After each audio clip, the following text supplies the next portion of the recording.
Islamabad high court के 6 जजेस के खत पर सुप्रीम कोर्ट ने आज खुद नोटिस ले लिया। सुप्रीम कोर्ट का 7 रुकनी लार्जर बेंच बुध को समाअत करेगा। चीफ जस्टिस काजी फायजिसा बेंच की सरबराही करेंगे। Justice Mansoor Ali Shah, justice Yahya Khan Afridi, justice Jamal Khan मंदुखिल bench में शामिल। जस्टिस अतर मैनुल्लाह, जस्टिस मुसरत हलाली और जस्टिस नईम अख्तर अफगान भी 7 रुकनी बेंच का हिस्सा होंगे। इस्लामाबाद हाईकोर्ट के 6 जजेस ने अदालती अमूर में एग्जीक्यूटिव और एजेंसीज की मुदाखलत से मुतालिक सुप्रीम जुडिशल काउंसिल को खत लिखा था।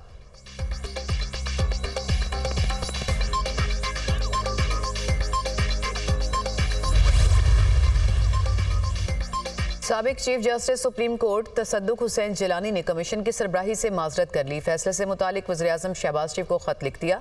खत में कहा कि यह कानून के मुनाफी है कि एक ऐसे मामले की इंक्वायरी करूं जो सुप्रीम कोर्ट या सुप्रीम जुडिशल काउंसिल के दायरे इख्तियार में आता है। इंक्वायरी कमीशन के लिए बनाए गए TORs जजेस के खत से मुताबिकत नहीं रखते। जजेस का खत आर्टिकल 209 पर पूरा नहीं उतरता। चीफ जस्टिस को इदारा जाती सतह पर इस मामले को हल करना चाहिए।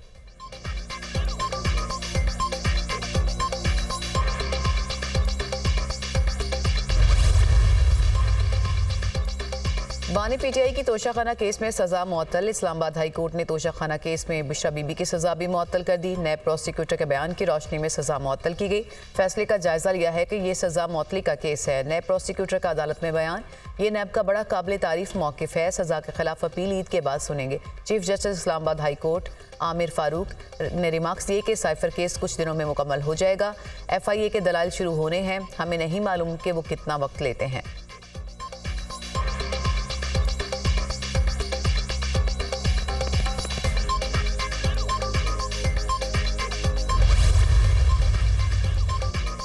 बानी PTI के खिलाफ तोशाखाना केस में जजमेंट गैर कानूनी थी। हम चाहते हैं कि सज़ा और जजमेंट दोनों मुअत्तल हों। मचल के जमा कराने पर कल या परसों तक जेल से रिहा हो जाएंगे। साइफर और अल कादिर ट्रस्ट केस का ट्रायल चल रहा है, उनमें भी जमानत नहीं हुई। सुप्रीम कोर्ट का जजेस के खत पर सुमोटो लेना खुशाइंद है। इस्तदा है कि फुल कोर्ट बनाकर केस को सुना जाए। बैरिस्टर गौहर खान की मीडिया से गुफ्तगू। बैरिस्टर अली जफर ने कहा कि तोशाखाना केस में बगैर सबूत के सजा दी गई। जेल में कार्रवाई फेयर ट्रायल नहीं। उमर यूं बोले कि अदलिया का दबाव में लाना शहरियों के बुनियादी हकूक पामाल करने के मुतरादिफ है।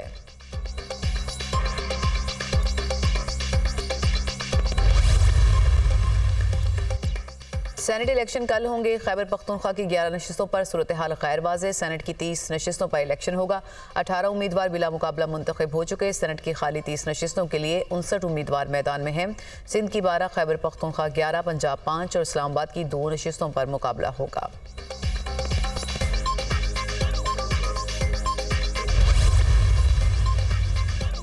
और वज़ीर-ए-आज़म शहबाज शरीफ दासू कोहिस्तान पहुंच गए। पाकिस्तान में चीनी सफ़ीर भी वज़ीर-ए-आज़म के हमरा। वज़ीर-ए-आज़म दासू डैम पर जारी तरक्याती काम का जायज़ा लेंगे। वज़ीर-ए-आज़म को अब तक होने वाले काम से मुतालिक ब्रीफिंग दी जाएगी। वज़ीर-ए-आज़म दासू डैम पर काम करने वाली चीनी कंपनी के इंजीनियर्स से भी मुलाकात करेंगे।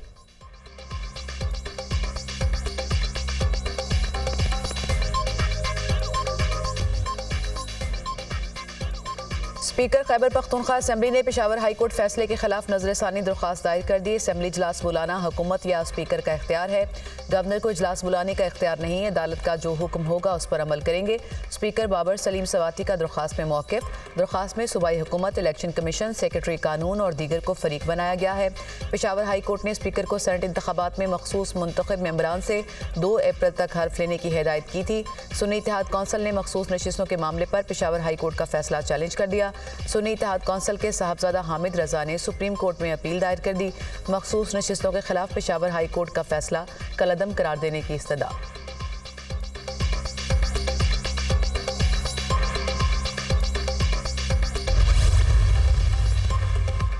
शाम हमले की मनसूबाबंदी अफगानिस्तान में हुई। जाए वकुआ से तमाम शवाहिद इकट्ठे कर लिए गए। शवाहिद की बुनियाद पर अहम गिरफ्तारियां अमल में लाई गई हैं। CTD और पुलिस ने रिपोर्ट विफाक को पेश कर दी।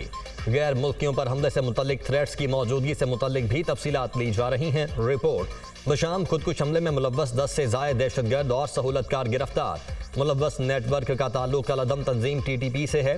CTD के मुताबिक खुदकुश हमला आवर का ताल्लुक अफगानिस्तान से है। बारूद से भरी गाड़ी चमन के रास्ते DI खान दराजिंदा पहुंचाई गई थी। पाकिस्तान एयरफोर्स का तैयारा बशाम हमले में हलाक होने वाले चीनी इंजीनियर्स की मैयतें लेकर चीन पहुंच गया। विफाकी वजीर चौधरी सालिक हुसैन ने चीनी इंजीनियर्स की मैयतों को हवाले किया। चीनी इंजीनियर्स की हलाकत पर गहरे दुख और अफसोस का इजहार।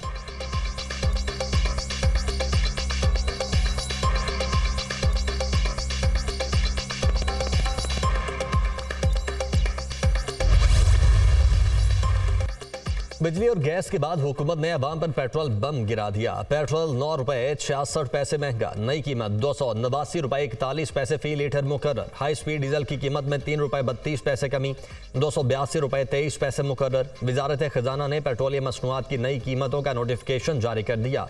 मट्टी का तेल 2 रुपए 27 पैसे फी लीटर सस्ता, कीमत 186 रुपए 39 पैसे मुकर्रर। लाइट डीजल ऑयल की कीमत में 38 पैसे कमी, नई कीमत 167 रुपए 80 पैसे फी लीटर मुकर्रर। पेट्रोल और डीजल पर पेट्रोलियम लेवी 60 रुपए फी लीटर बरकरार रहेगी। अवाम ने पेट्रोल की कीमतों में इजाफा मुस्तरद कर दिया। आए रोज की महंगाई से तंग शहरी फट पड़े।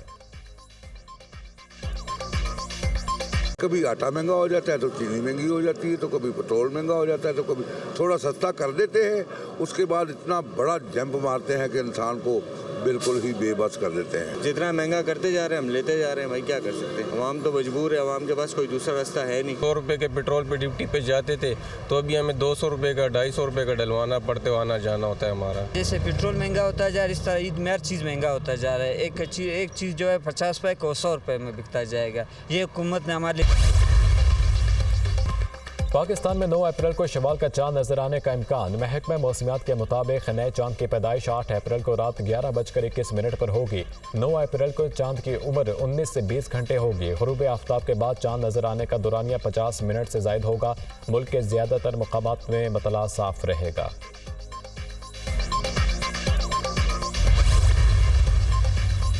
पंजाब भर में आज से नए तालीमी साल का आगाज। 48,000 स्कूलों में मुफ्त किताबें ना मिल सकीं। आम तौर पर नताइज से पहले किताबें पहुंचा दी जाती हैं। अब तक किसी भी स्कूल में नया कोर्स नहीं पहुंचा। किताबों की बरवक्त छपाई ना होने के बायस बच्चों को नई किताबें ना मिल सकीं। पंजाब भर में ज़ेर तालीम बच्चों की तादाद 1 करोड़ 5 लाख है। तलबा के लिए 8 करोड़ से ज़ायद नई किताबें दरकार हैं। किताबों की बरवक्त छपाई ना होने का जिम्मेदार PMUI है, पंजाब टीचर्स यूनियन।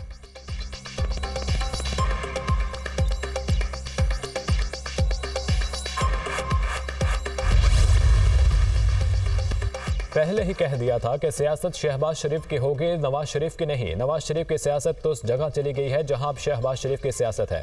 बहुत पहले कहा था नून में से शीन निकलेगा। सरबराह अवामी लीग शेख रशीद की मीडिया टॉक, कहा बेगुनाह लोगों को रिहाई मिलनी चाहिए, जेलें भरी हुई हैं, हमारी खामोशी रंग लाएगी, अपना कानूनी दिफा करेंगे, हम रिहाई की भीख नहीं मांग रहे।